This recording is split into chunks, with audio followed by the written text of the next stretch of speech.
سردفتر داستان رستم دستان میگن دیو سفید وقتی 7 خان رستم رو طی کرد،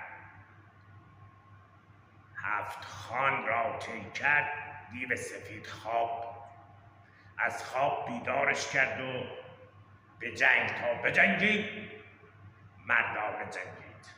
ولی دلیران امروز شبهای تار ستیزند با کودک شیرخوار.